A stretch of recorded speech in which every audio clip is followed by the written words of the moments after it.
और इतने अल्प समय के नोटिस में विकासखंड नैनाना की जन समस्याओं को शासन प्रशासन तक पहुंचाने के लिए इस धरना के माध्यम से आज तहसील के प्रांगण में उपस्थित हैं। मैं हृदय की गहराई से आपका बहुत बहुत आभार प्रकट करता हूं।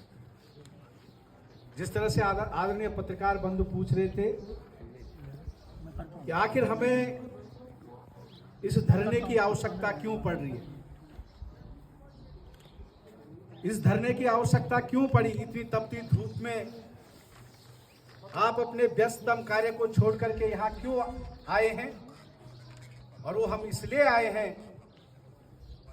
कि पूरे उत्तराखंड की जनता से और हमारे उसी में हमारे विकासखंड नैनाना की भी जनता है।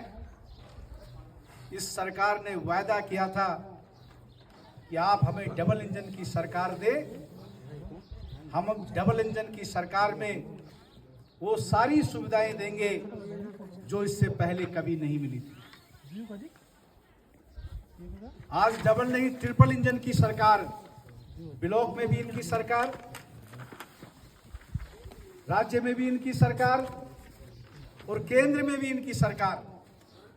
ट्रिपल इंजन की सरकार होने के बावजूद भी हमारे इस विकासखंड नैनीडांडा की स्थिति जो है वो सबके सामने है। आज से ठीक 5 साल पहले इन्हीं समस्याओं को लेकर के, जिन समस्याओं को लेकर के आज हम यहाँ पे धरना दे रहे हैं, हमने एक विशाल रैली इसी धुमाकोट मार्केट में की थी और उस समय भी हमारी यही समस्याएं थी जो आज 5 साल बाद की समस्या है। इनका काम केवल भ्रम फैलाना है। अच्छे दिन आएंगे, डबल इंजन की सरकार दो और हम आपको सारी सुख सुविधाएं देंगे। भ्रांतियां फैला करके शहंशाह बन गए। हम जहां थे वहीं के वहीं रह गए। बात थी रोटी कपड़ा और मकान की, ये हमें धर्म और जाति में बांट गए, ये हमें धर्म और जाति में बांट गए। 5 साल पहले भी अगर हमारा मांग पत्र आप देखें तो वही मांग पत्र आज भी है जो 5 साल पहले था। और उस समय भी हम यही आवाज उठा रहे थे। धुमाकोट तहसील जनपद पौड़ी गढ़वाल का सबसे दूरस्थ तहसील है। चाहे राज्य अविभाजित राज्य का जब हम हिस्सा थे उस समय भी हमारे विकास खंड में पोस्टिंग पनिशमेंट पोस्टिंग के रूप में कर्मचारियों को नियुक्त किया जाता था। और राज्य बनने के 25 साल बाद भी आज भी यही स्थिति है। इस विकासखंड नैनाना में कोई अधिकारी आने को तैयार नहीं और अगर कभी भेजा भी जाता है तो पनिशमेंट के आधार पर भेजा जाता है। आज से 5 साल पहले हम वही मांग कर रहे थे कि इस तहसील में अस्थाई एसडीएम की नियुक्ति की जाए और 5 साल बाद भी हम वही मांग कर रहे हैं कि इस तहसील में अस्थाई एसडीएम की नियुक्ति। अफसोस इस बात का कि तहसीलदार की नियुक्ति भी नहीं हुई और जो नायब तहसीलदार मार्च में रिटायर हुए उनकी जगह भी दूसरा व्यक्ति कोई नियुक्ति नहीं हुआ। कितनी बड़ी अफसोस की बात है कि जनपद पौड़ी गढ़वाल का सबसे दूरस्थ ब्लॉक, यहां सबसे ज्यादा समस्याएं आज भी बच्चों को ईडब्ल्यूएस सर्टिफिकेट बनाने के लिए, जाति प्रमाण पत्र बनाने के लिए, आय प्रमाण पत्र बनाने के लिए, जैसा भाई राम निवास जी बता रहे थे कि दो महीने लग जाते हैं लेकिन उनको ये मूल निवास प्रमाण पत्र, जाति प्रमाण पत्र, आय प्रमाण पत्र नहीं मिलता। कितनी अफसोसजनक बात है। और उसके बाद कहते हैं कि ये डबल इंजन की सरकार है। आज हम पलायन का रोना रो रहे हैं कि हमारे क्षेत्र से लगातार पलायन हो रहा है। 40% से ज्यादा पलायन हो गया और उसका सबसे बड़ा कारण एक शिक्षा भी है। यहीं से 5 किलोमीटर की दूरी पर स्वतंत्रता सेनानी थान सिंह रावत जी के नाम से Patotiya degree college general TPS Rawat ji के अथक प्रयास से बना था। उनकी सोच थी कि यह विद्यालय व्यावसायिक महाविद्यालय बने। अफसोस इस बात की इतने पूरे विकासखंड नैनीडांडा आधा हिस्सा इसका बीरू काल का आज उस डिग्री कॉलेज में मात्र 162-65 बच्चे रह गए। और 162-65 बच्चे किस लिए रह गए?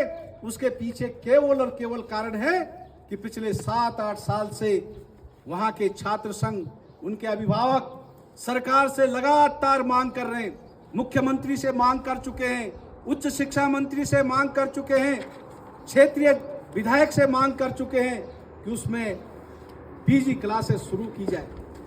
लेकिन अफसोस इस बात का कि इसी साल इस राज्य सरकार ने 12 महाविद्यालयों में पीजी क्लासेस शुरू की।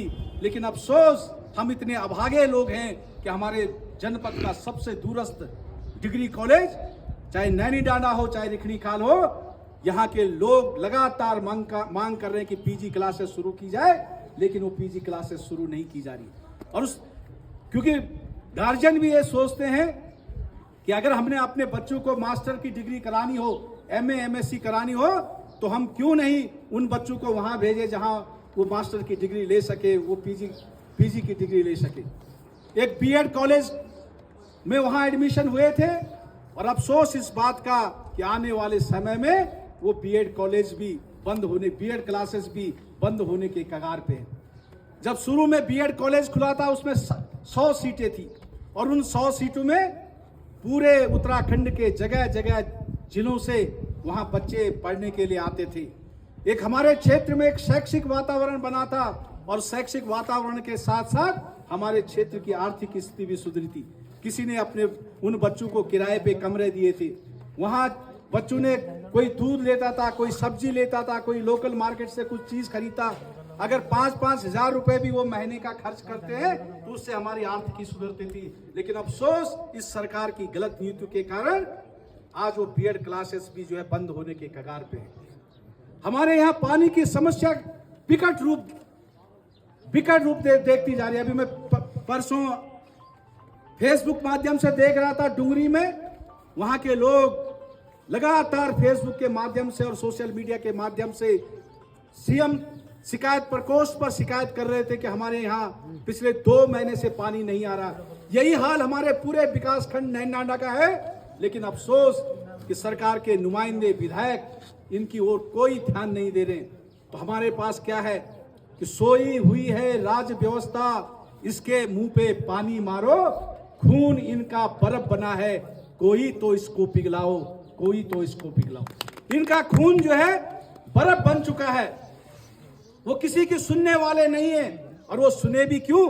क्योंकि उनको तो मालूम है कि यहाँ की जनता मोदी के नाम पर, पार्टी के नाम पे उनको वोट दे रही है, इसलिए उनको इस चीज की आवश्यकता नहीं। और ये बात मैं इस दावे के साथ कहना चाहता हूं कि आपके राजकीय डिग्री कॉलेज पटोटिया में जब पिछली बार 2024 के इलेक्शन में प्रदेश के मुख्यमंत्री पुष्कर सिंह धामी भारतीय जनता पार्टी के उम्मीदवार अनिल बनोरी की सभा को संबोधित करने आए थे, तो उस समय हमारे भवन न्याय पंचायत में सिंगुड़ी पेयजल योजना पूरी तरह से क्षतिग्रस्त थी। 27 गांव 2 महीने से पानी से तरस रहे थे। लेकिन उनके स्वागत के लिए वो सभी गाड़ियों में भर करके आए, धामी जिंदाबाद, बीजेपी जिंदाबाद के नारे लगाए।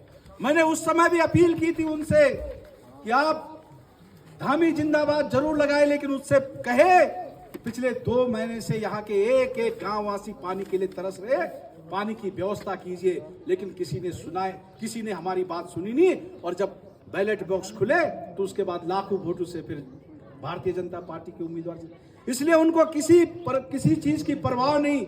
वो जनता की परवाह इसलिए नहीं करते क्योंकि उनको मालूम है कि ये जनता पूरी तरह से अंधभक्ति में लीन है। ये जनता मोदी और हिंदुत्व के नाम पे वोट दे रही है। मैं आप लोगों से इसलिए कहना चाहता हूं कि जब मुद्दों के आधार पर आप मतदान नहीं करेंगे, जब मुद्दों के आधार पर मतदान न करके धर्म के आधार पर, जाति के आधार पर, क्षेत्र के आधार पर मतदान होता है, तो उसकी स्थिति हमारे इस विकास खंड नैनीडांडा की तरफ। यहाँ 1991 से केवल 2 टर्म ही ऐसे थे, बाकी 1991 से लगातार भारतीय जनता पार्टी के प्रत्याशी जीते आ रहे हैं। और उसके बाद ये यहाँ की ये हालत, अभी हमारे सामने ही एक पिकअप गाड़ी जो है खाई में गिरी थी, जिसमें एक कैजुअलिटी हुई थी और एक घायल हुआ था। और मैं हमेशा गांव गुठियार कार्यक्रम के माध्यम से भी हम लोगों को जागरूक करते रहे कि आप सांसद निधि से, विधायक निधि से कभी रोड मत मांगिए।